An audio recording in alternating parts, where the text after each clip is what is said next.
Hey guys, welcome to A Little Bit of Monica. The time is finally here and we are jumping headfirst into Escape the Readathon for May.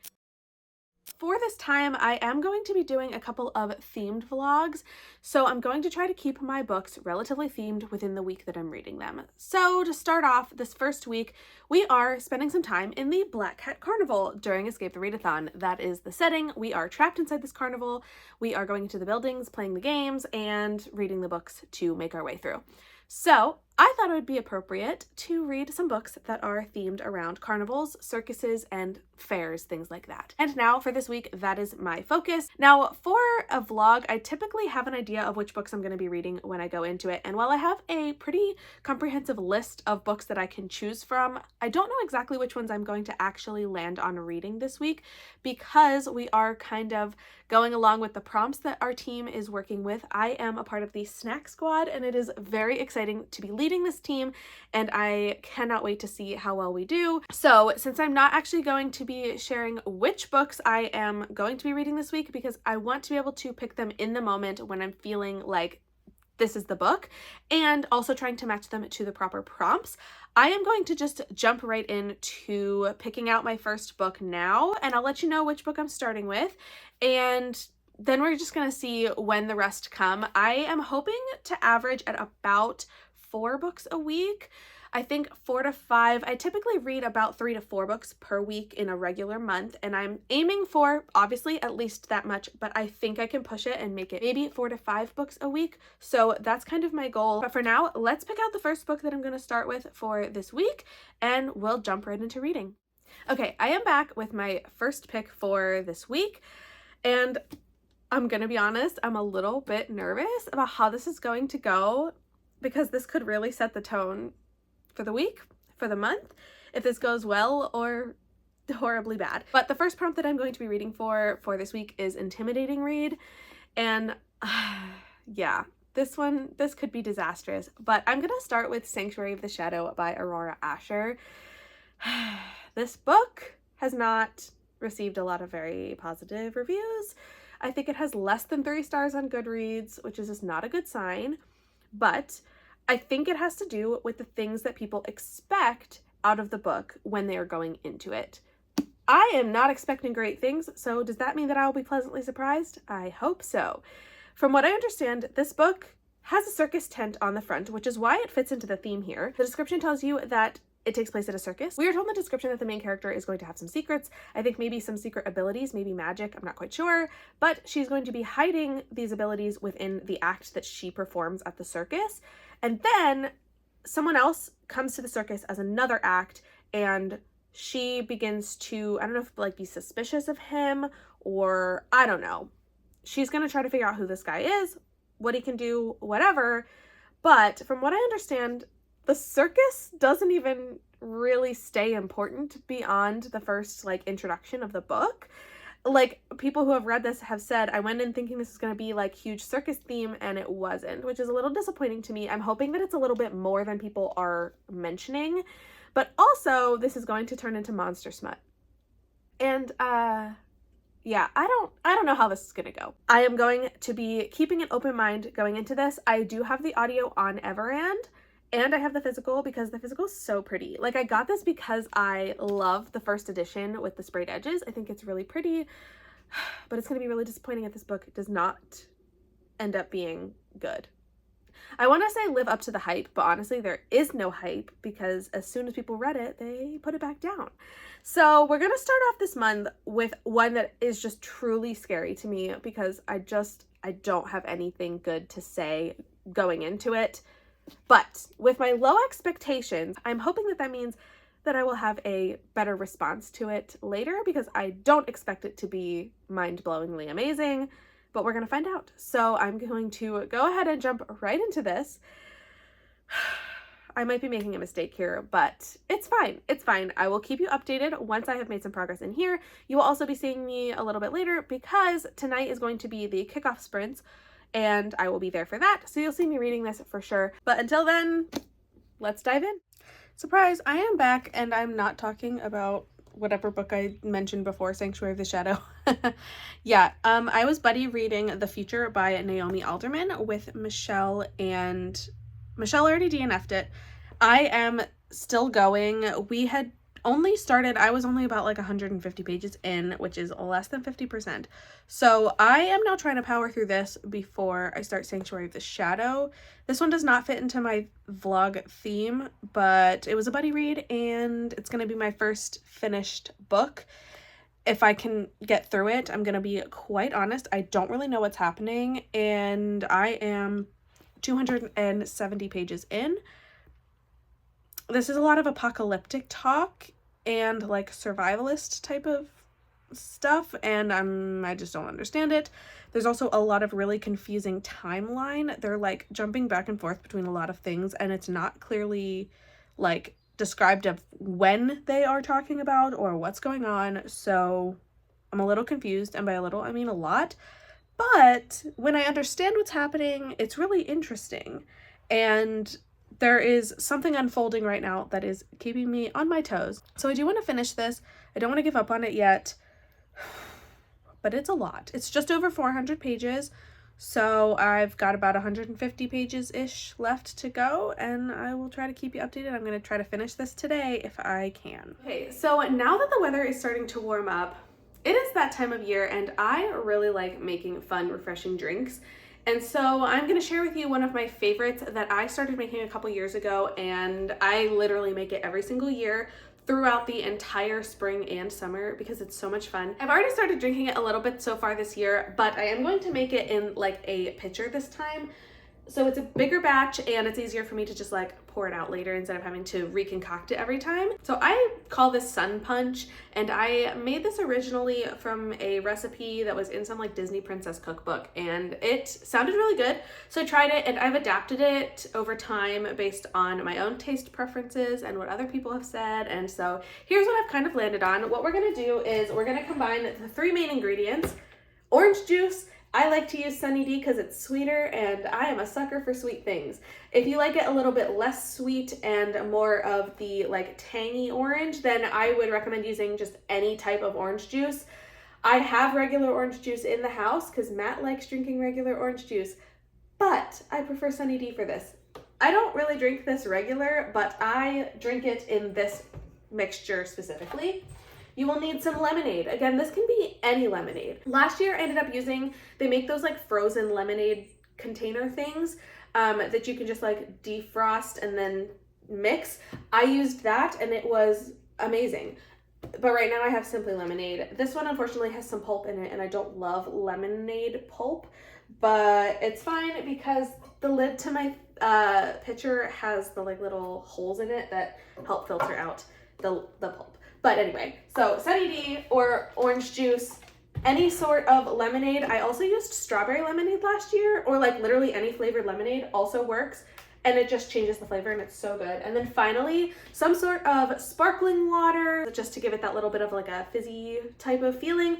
I use Clear American from Walmart because I like their sparkling water, and currently right now I have the tangerine mango flavor. Again, this can be any flavor you want, any brand you want. And I think that they use either like seltzer water or sparkling water. So it's like totally up to you what you decide to use. This is what I have typically found. And there's so many different flavors that you can use. Again, you just kind of play around and find the combination of flavors that you like. I've tried like strawberry lemonade. I've tried watermelon lemonade. I have tried different types of the sparkling drink. They make like a cherry limeade that's really good. And yeah, just like literally anything that you would like to try, you can throw in. And honestly, I've never had it turn out poorly. There's just some that I like better than others. So if you use these three, you're off to a good start. Basically, what you're gonna do is, honestly, it's so simple because I can't be bothered to have like complicated processes. So I start with the orange juice and I pour it, that looks pretty solid. It's typically like not quite thirds. You want to do like probably like 40% orange juice, 40% lemonade, and then 20% of the sparkling drink. if I had to guess on like actual numbers, there's probably measurements out there, but I measure with my heart when I'm making these things. That looks pretty solid. This picture is also hard to tell because of the shape. It's not like super even and easy to measure things, but it's all gonna work out. And finally, we finish off with the sparkling water. We'll just, yeah, that looks good. I am getting some kitty visitors. Hope you love it. Orange juice, lemonade, and sparkling water. Any flavors of the combination of those and you'll be set. I really want to know if you end up trying this and if you like it, let me know in the comments because this is one of my favorite like refreshing drink kinds of recipes. And when I shared it with my family the first time that I started making it, they ended up asking for it when they would come back to visit. So definitely try that out and let me know what your thoughts if you end up making it for yourself. Okay, so I finished reading The Future and honestly, this book was not what I was expecting. I really thought that I would like it. The concept itself was so interesting because the description makes it sound like we are going to be experiencing kind of like an apocalypse with some people who are very well equipped for it, but there's going to be some like drama using technology and I don't know. Anyway, what I got out of this book was word vomit and say it, don't show it. There was so much description and things just were not happening. Like there was just nothing happening. I am truly confused about what made up the entire first half of the book. I mean, I just finished it. I read almost the whole book today, and I can't tell ya what half the book was about. That's not a good thing. It was confusing, and it was sci-fi. There's a lot of technology talk and that kind of a thing that maybe just went beyond me. But no, I was not following the story at all. I barely understood who the characters were and what they were trying to do. The way this book was written, I mean, it was so hard to follow. Each chapter or like section of the chapter was out of timeline order. Like I'm not sure what order they were in and they were not clearly marked. So like randomly you would get like a flashback to a previous event and then you'd get a flash forward again. And it just, none of it made sense. I could not follow it. The more I think about it, the more angry I get because the concept was so cool. And even where we get at the end of the book, I don't mind where it went. And I think the twists were really cool, but it's just like, how did we get here? I don't know. And I'm just a little bit irritated by it. So this book is getting 2 stars from me. It was a miss. It was truly a miss. And it's very disappointing because I really love the cover. I already like put it back on my shelf because I'm like, I don't want this. I actually just posted it on Pango as well to try to sell it because I don't want it anymore. Also, my copy, this was the first time I read it. I got it from Book of the Month. This was the first time I was reading it and some of the pages fell out. Like a whole chunk of the pages just slid right out of the book after I like had moved past them. I'm like, excuse me? This was just a weird reading experience today. So I am moving on from it because this book was not good in my opinion. I still don't understand what I just read. I'm going to move on to my next book, which is going to be finally The Sanctuary of the Shadow. It's not it's just Sanctuary of the Shadow. Like I'd mentioned before that I was starting this, I am really starting it now, so I'm going to go ahead and get started. I have a very quick 25% update in Sanctuary of the Shadow. Okay, a quarter of the way into this book, and I am not hating it nearly as much as I expected to, given the negative reviews that this book has received. Like, am I crazy about it? No. But also, do I hate it? No. I feel like we have a pretty solid setup. It is 25% in, and they are still at the circus, which, based on the reviews, I really thought that they were already going to be gone. Now, do I already see when the circus part is probably going to be over? Yes, but they are still there. And honestly, I don't hate the characters yet. I think that they're being built up pretty well, actually. And yes, this is going to become some sort of a monster romance because the characters are not human. But at the same time, like, I feel like they're being described pretty well, and they're kind of complex characters. Harrow is our main female protagonist, and we learn very, very quickly that she is hiding her true abilities and like her real identity. Not only identity, but like what kind of creature she is and what she's capable of doing. We don't exactly know how until something that gets revealed when the main male character is introduced. He is of an unknown species, and well, somebody knows or thinks they know. It's all part of the plot.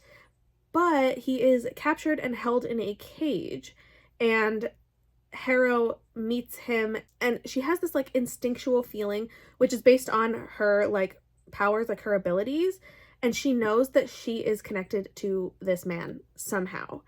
And the rest of the story is her trying to figure out how to help him, I guess. And where they're going next is her trying to figure out how to help him and to really understand what he is, who he is, and all this. So I don't hate the story. I actually am rather enjoying it right now. Obviously, there is still 75% of a book that I can absolutely change my mind. But yeah, so far so good. Also, last night on Sprints, we determined that Kitty from Spicy Cats Reads is going to be buddy reading this with me, so we have to chat a bit about where we're going with this. But I will update you once I've made it further, and we'll see if that opinion is going to remain the same or if things are going to go downhill. I'm getting ready to start dinner for tonight. We're having brown sugar ham and mac and cheese. And while the ham is cooking, I'm going to be reading Taste Like Candy. This is a new start. I didn't finish Sanctuary of the Shadow yet, but I'm like just under halfway and still liking it. I just want to take a break and I'm going to jump into this one. This is a horror. I believe it's going to be pretty violent. It is a scavenger hunt in a carnival with teenagers. And I'm really excited for this.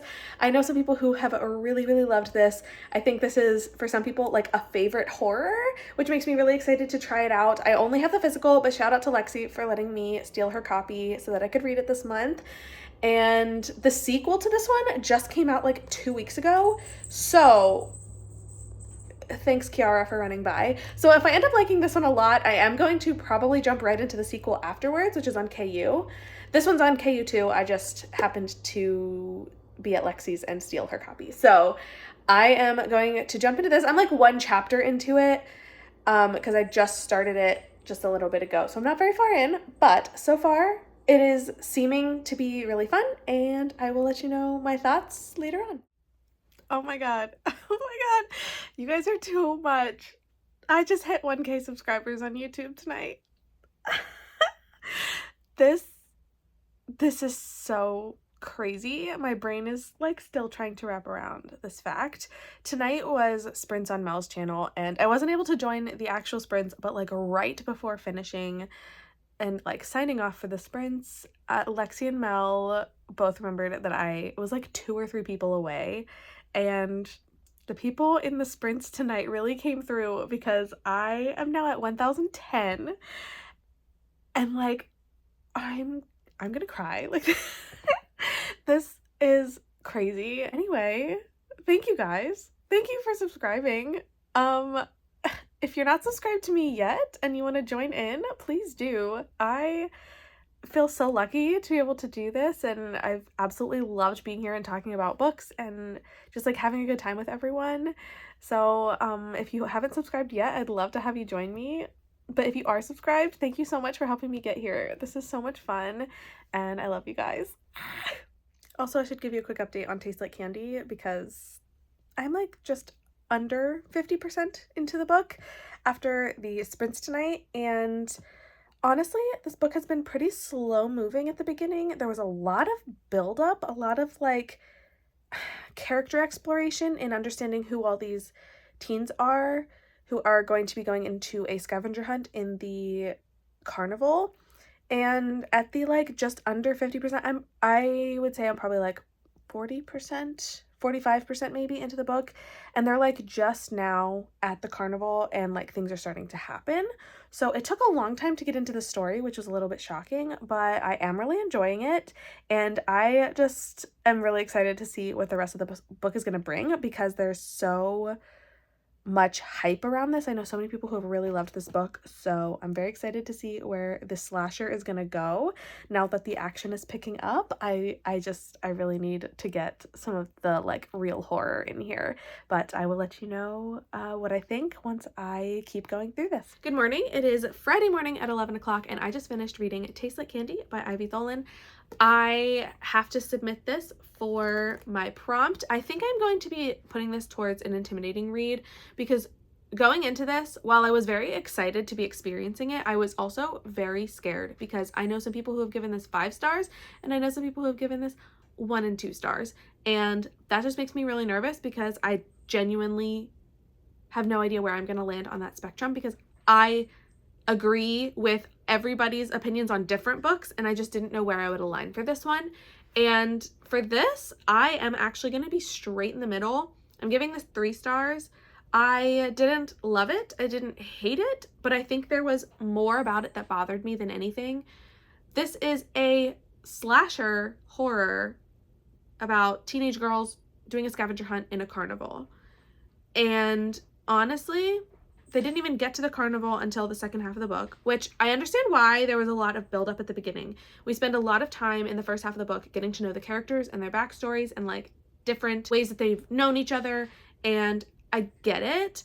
I understand why that was important to establish given where we go in the story. But yeah, the first half was kind of boring, and then the second half was also kind of boring most of the time. To me, the only parts that were truly exciting was like the 2-page descriptions of the kills that happened. Those were exciting. I think they were creative. I think they were fun. I like how they connected to different things that we learned previously. But honestly, like, it just felt like in between the kills themselves, I was not really that excited. I did contemplate DNFing this at one point, but I didn't. I made it all the way to the end because I also had this like need to find out what was happening and like who was doing it, what was going on. But the rest of this, it was just kind of dull to me. I think one of the things that made this less exciting to me is the fact that they were all high during the whole book, or during the whole time they were in the carnival, which is only half the book.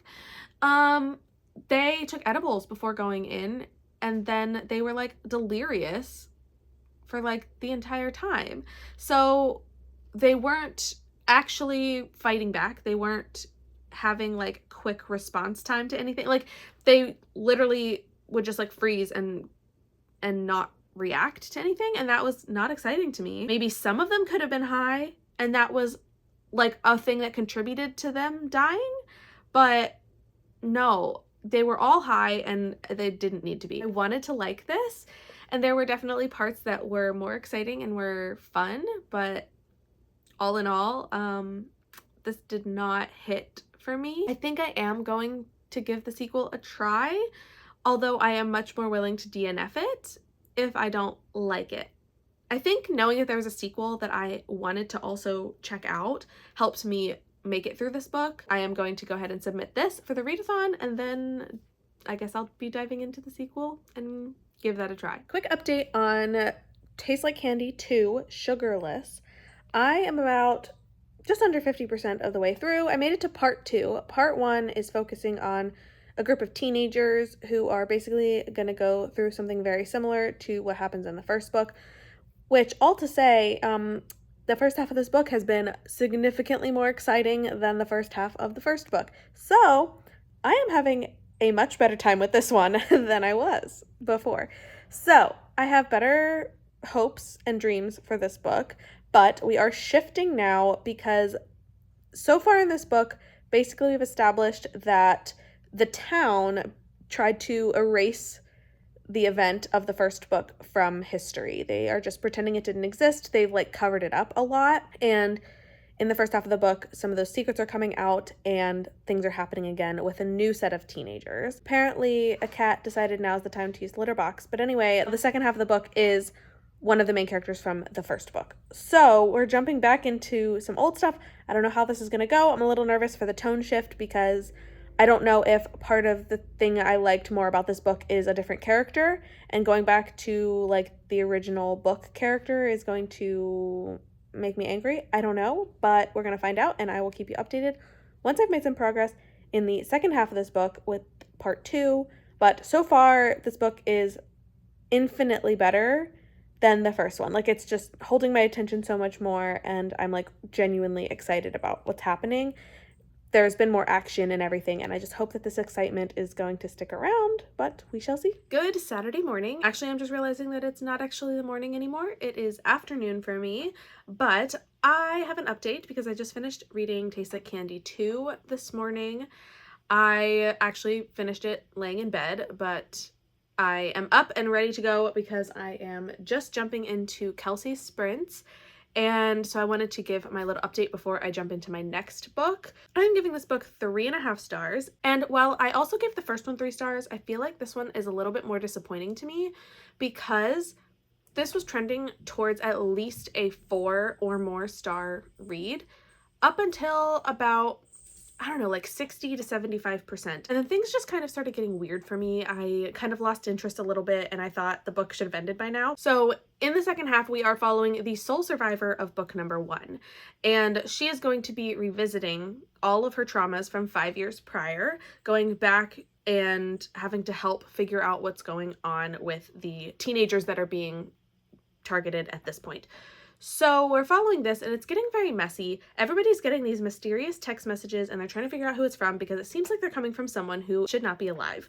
And this mystery was really, really interesting, and I was excited to see what we were going to unfold and, you know, who was going to be behind it, what's going on. And I feel like by the end of the book, I was a little disappointed by what we know or don't know.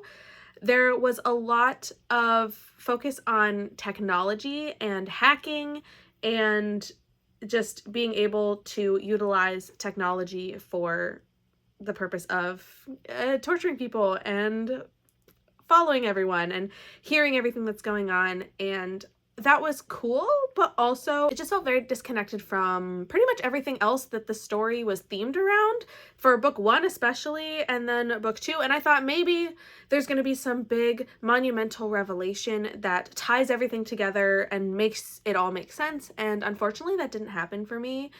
In fact, I think the actual ending made me more confused than ever, and not in a good way.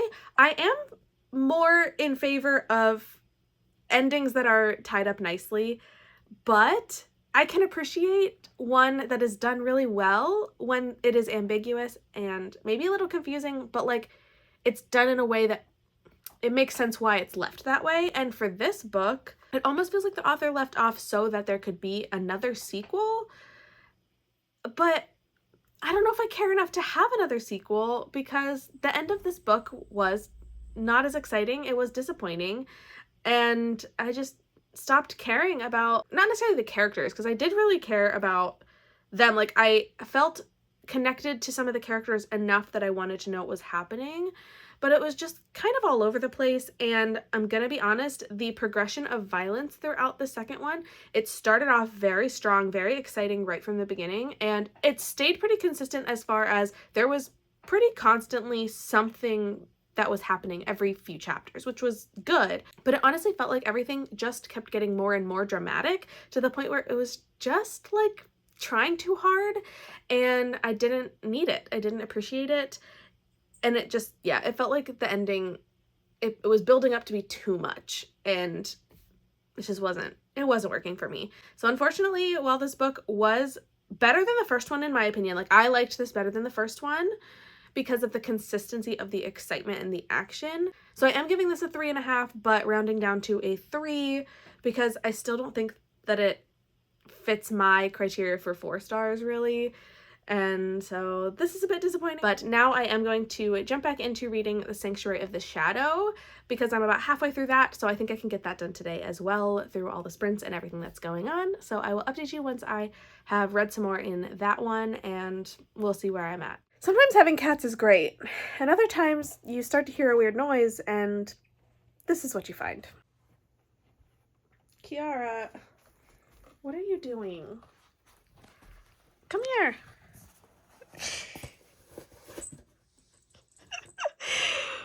Why? Why did you need to do that? And why are you trying to put your head back inside? Did you learn nothing?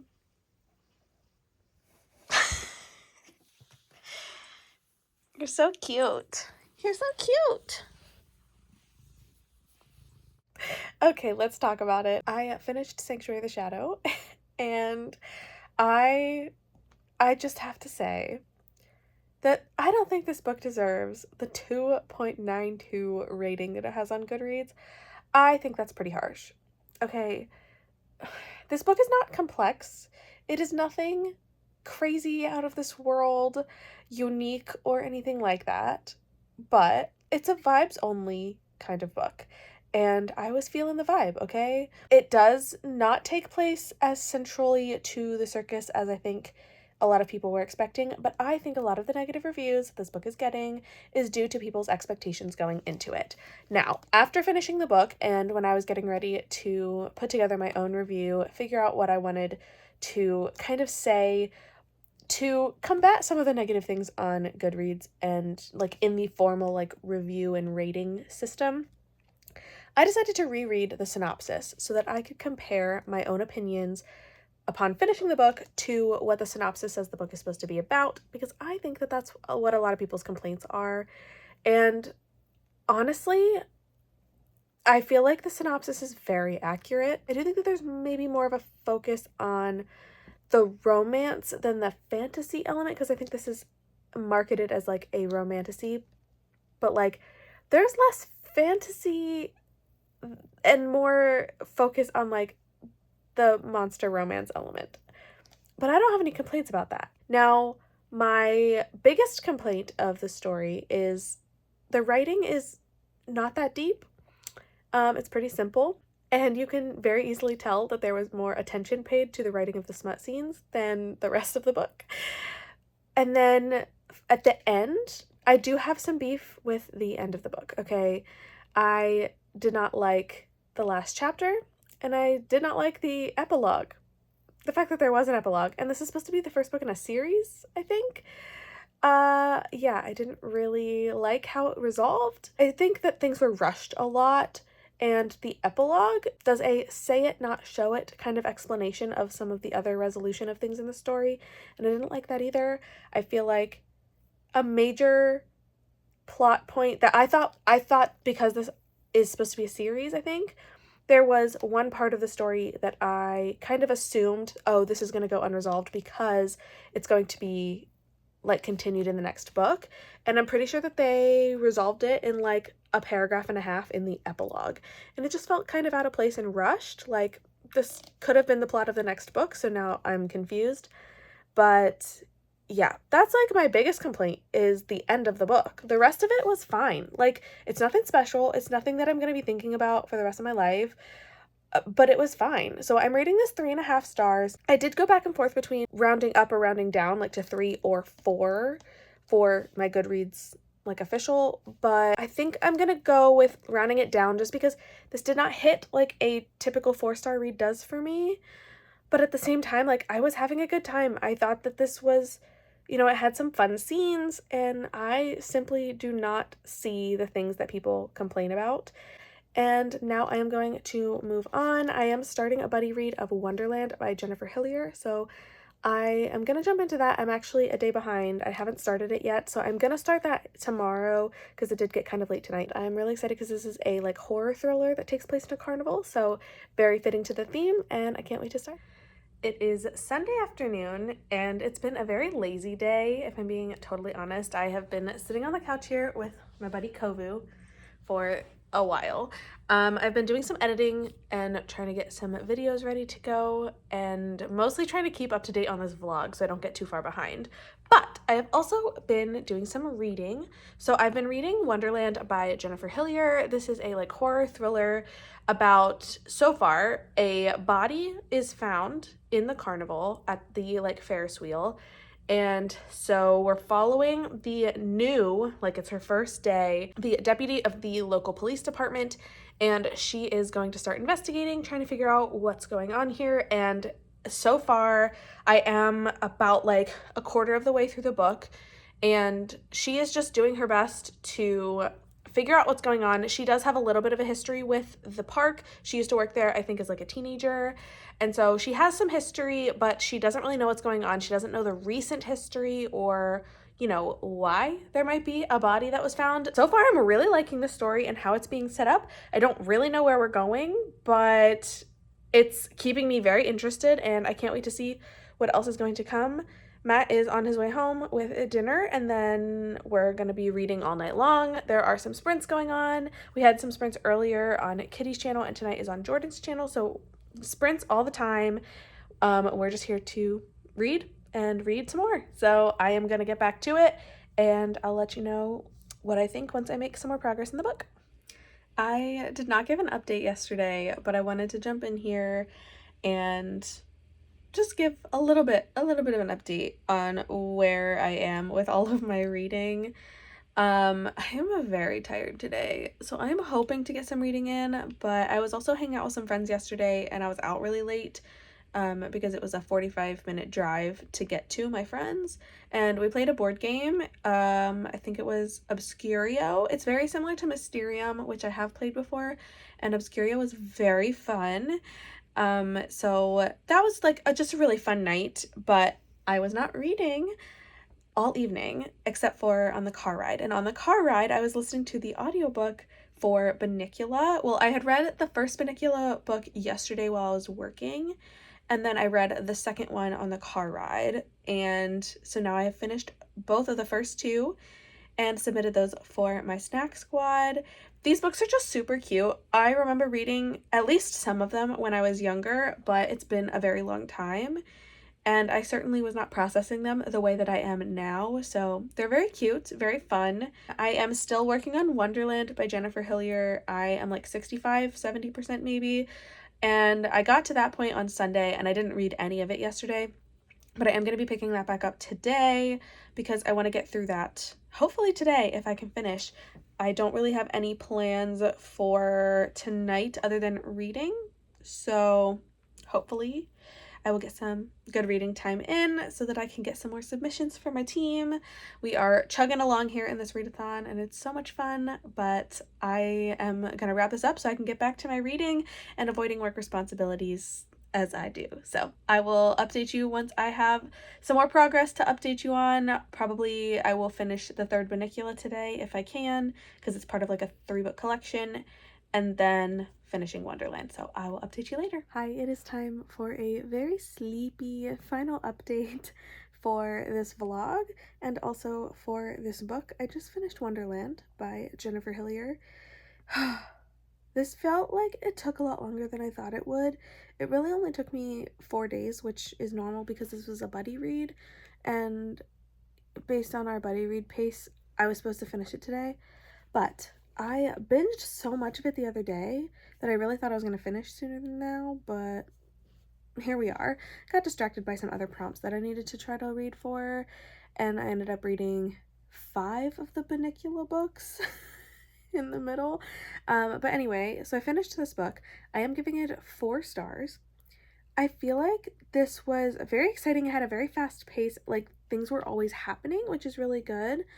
And there were a lot of twists along the way. I do feel like there were some twists that I didn't really care about. Maybe it's more of like there were things that happened that I just don't think needed to happen. Like the main character is Vanessa, and her daughter Ava works at Wonderland amusement park, and there's a character that is introduced pretty late. Well, he becomes important later on in the story, and basically he's not a good guy, and he does some really terrible things, and then 5 minutes later it's like glossed over because there's like bigger, worse things happening. I just feel like that storyline didn't need to happen, and it felt like, honestly, like the author was trying too hard to make too many really terrible, crazy things happen in the story, and the nature of the story was already like wacky enough. But other than that, like the feeling of trying too hard to throw in too many, not necessarily curveballs, but just like really awful events. Like literally every character in this book was terrible, like doing terrible things. Like it's kind of unrealistic in a way, but at the same time I kind of love it because this felt very much like a crime show episode, and I felt that way pretty much the whole way through the book. So that's good because I am obsessed with Criminal Minds. Like obsessed. And this felt very much like that kind of an episode, and I did appreciate that there were a couple of references to Criminal Minds. I mean, like other references to a lot of like pop culture things, but the Criminal Minds stuff, it really hit me and I felt it. So I appreciated that. All around, this was enjoyable. It's very dark. It does go into some very dark places, but it is a pretty classic thriller, like crime thriller horror setup with everything that's going on. So I definitely still enjoyed it a lot, and I'm glad I read it. I do really like Jennifer Hillier's writing, so that was pretty good. And yeah, this is a successful read, but I am exhausted. It is 11:40. I stayed up because I was like, oh, I only have like a half hour left of my audio. I have to finish it tonight, and I'm exhausted. I'm about to fall asleep. So I'm going to sign off and I'm going to go to bed, but 4 stars for Wonderland. Guess what? I'm back. Before I go to bed, I did just want to quickly wrap up this week because it is the end of the first week of Escape the Readathon. It has been such a fun week getting to kick everything off and getting to read so many fun books. Again, this was carnival and circus themed, and honestly, I feel like I haven't read that many books in this kind of theme before, so I'm kind of going through a lot of them really quickly, but these were really good, and I feel like an average of like 3 to 4 stars this week is pretty good for me. Read a couple of horrors, couple fantasies, all around a really good experience. I am so happy to be a part of the snack squad and to be leading our team. We will be victorious. I believe in us. If you are not already signed up for Escape the Readathon, please check out the announcement video that I will have linked below, and make sure that you're joining. It is not too late. It's never too late. This is going to be going for the entire month of May, so make sure that you are signing up for this. If you are not subscribed to Lexi already, you need to be doing that because Lexi is amazing, and also she is the mastermind behind this incredible readathon. Make sure you are also subscribing to the rest of the amazing co-hosts as well because everyone is so wonderful. If you liked this video and you want to see more from me, please hit that subscribe button as well so you can keep up with all of my future videos. I'm super excited to be doing these weekly vlogs for Escape, and they are going to be relatively themed for each week, so make sure that you aren't missing out on that. I want to thank you so much for watching this video, and I hope that I will see you in the next one. Bye!